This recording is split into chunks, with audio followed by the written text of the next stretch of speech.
You've probably felt it before. That strange sensation when you're in a crowded room, surrounded by conversation and laughter, yet somehow sensing you're the only one actually there. Not physically absent, everyone sees you, but present in a way that others aren't. Like you're operating on a frequency no one else can hear. You look around and wonder, are they sleeping? Or are you the one dreaming? This isn't about intelligence. It's not about education or success or kindness. Some of the most brilliant minds you'll meet can navigate complex systems, solve intricate problems, build empires, yet never once turn inward to ask what's looking through their eyes.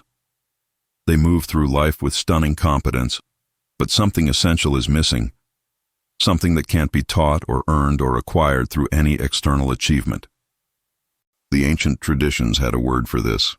They spoke of people who were fundamentally different, not in ability or worth, but in their basic orientation to existence.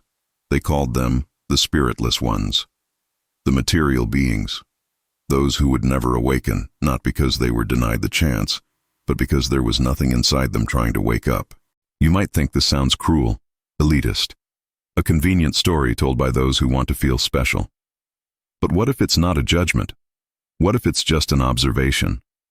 What if some lights were never meant to turn on? And what if you've already sensed which kind you are?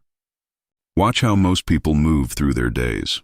They wake, they work, they eat, they distract themselves, they sleep. They repeat this pattern for decades without ever pausing to ask why. Not because they're too busy, many have endless free time, but because the question simply doesn't occur to them. The possibility of inquiry never arises. You might assume this is conditioning. Society, culture, the system, all keeping people numb and distracted. But remove the distractions and something interesting happens. Give them silence, stillness, endless time for reflection, and they don't turn inward. They recreate the noise. They find new distractions. They fill the void with anything except genuine self-examination. It's not that they won't look inside. It's that there's nothing in them that wants to. The impulse toward self-knowledge, that restless inner questioning that drives some people to the edge of madness, it's simply absent. Like a radio that will never pick up certain frequencies because it wasn't built with that capacity. You see it in their eyes sometimes. A strange flatness. They can laugh, cry, express emotion, mimic depth. But when you look closely, something is automated. The responses are learned. The personhood is assembled from outside materials. There's no one home behind the performance. This isn't about consciousness in the ordinary sense. They're clearly conscious. They process information, make decisions, have preferences. But there's a different kind of awareness, a reflexive capacity to observe the observer that appears to be entirely missing. What becomes of a world where most inhabitants lack this inner dimension? The spiritless don't suffer from their condition. This might be the most unsettling part. They're often happier than those cursed with self-awareness. They don't wrestle with meaning or purpose or the terrible weight of consciousness examining itself. They simply live, and in that simplicity, there's a kind of peace. They build families, maintain friendships, contribute to society. Many are good people by any conventional measure. Kind, generous, reliable. They feel emotions intensely.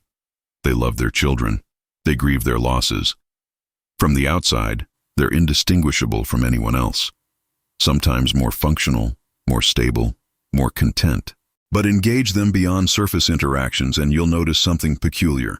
Every conversation returns to externals. The weather, sports scores, work gossip, celebrity news, prices, possessions. Not because they're shallow, but because these surfaces are their entire reality. There is no underneath to explore. The depths you keep trying to access simply don't exist. Suggest something that requires genuine introspection, not as therapy or self-help, but as fundamental inquiry into the nature of their own awareness. And watch what happens. Confusion, irritation, a sense that you're speaking nonsense. They'll tolerate it briefly, then redirect to something concrete, something they can grasp because it exists outside themselves. You might spend years thinking you can awaken them. Show them the right book, the right teaching, the right experience. You'll fail every time, and you'll blame yourself, your communication skills, your approach, your lack of clarity. But the problem isn't your method. The problem is, there's no one there to wake up.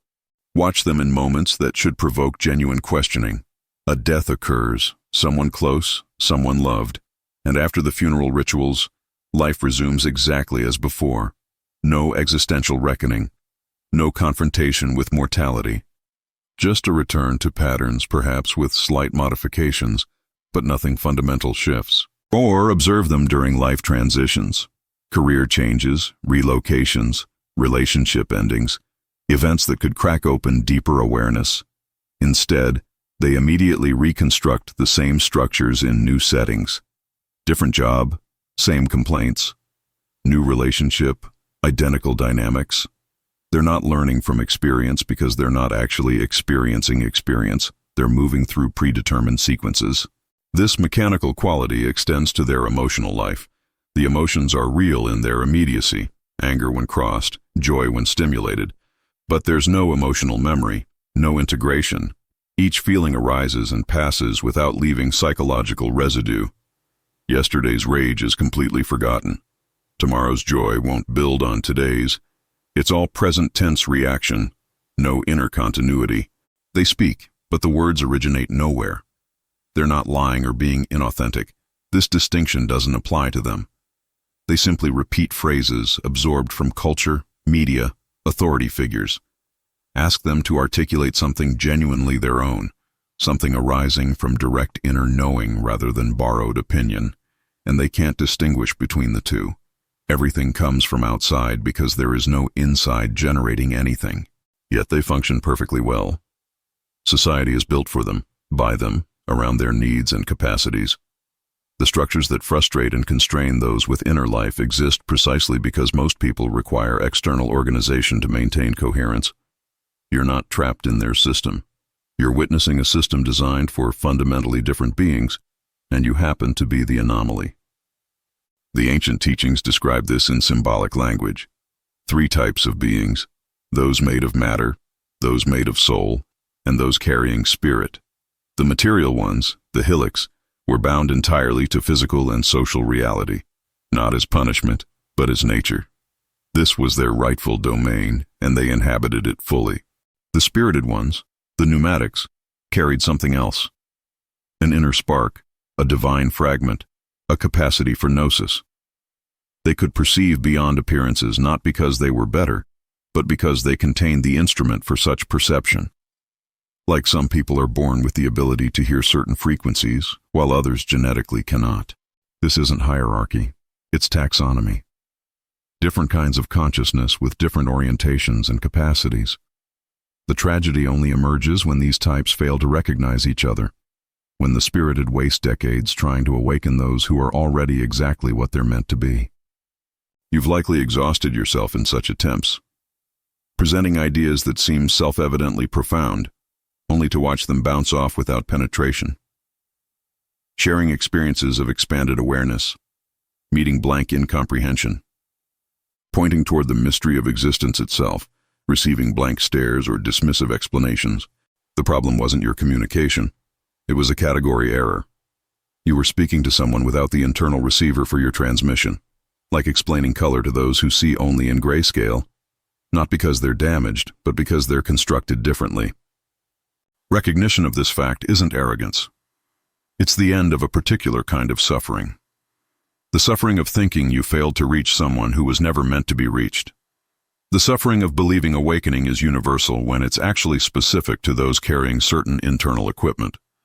But here's what makes this truly unsettling. How do you know which category you belong to? Self-awareness offers no guarantee. Many people think they're conscious simply because they think about themselves constantly. But neurotic self-obsession isn't the same as genuine reflexive awareness. Rumination isn't reflection. Anxiety about how others perceive you isn't insight into the nature of perception itself. The spiritless can develop elaborate self-concepts. They can talk therapy language, recite personal narratives, analyze their behavioral patterns. But it's all object-level processing, external descriptions of an external entity they call me. There's no subject there observing the observation, no awareness aware of being aware. True inner life has a different quality.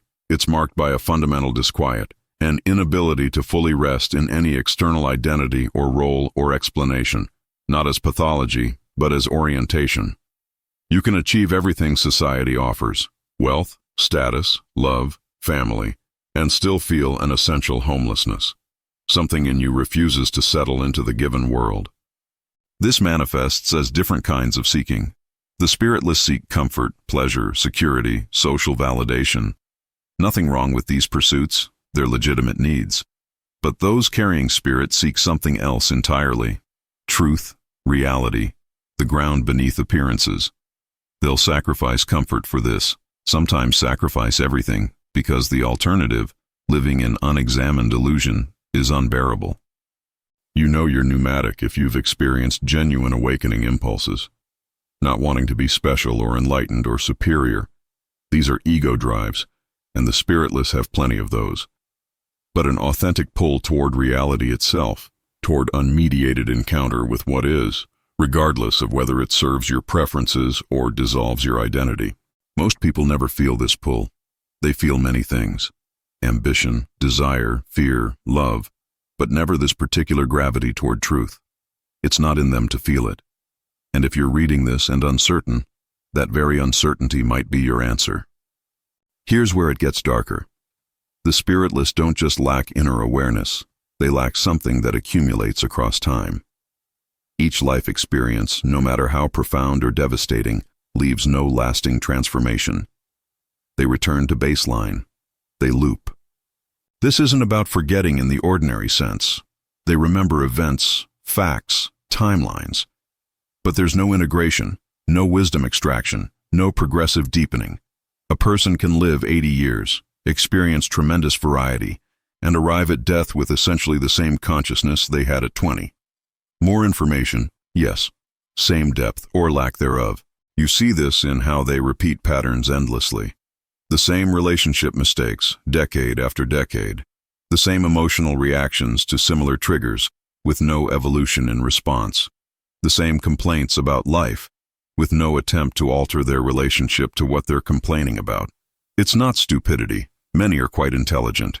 It's something stranger, a fundamental inability to learn at the level of being rather than doing. In psychological terms, there's no individuation happening. No development of the self through integration of shadow. No transcendence of early conditioning. No conscious relationship to the unconscious. They remain whatever their early environment made them, with minor modifications but no real psychological movement. This is why you can have the same conversation with certain people year after year. They haven't changed. They won't change. There's no self-authoring principle inside them generating authentic development. They're artifacts of culture, biology, circumstance. Sophisticated ones, but fundamentally mechanical. The spirited person, in contrast, can't avoid development even when they try. Something in them demands evolution, integration, movement toward greater consciousness. It's not a choice. It's their nature driving them toward completion. But what happens when these two types try to build a world together? Democracy assumes equal human potential. It must assume this to function. But what happens when the majority lack inner life?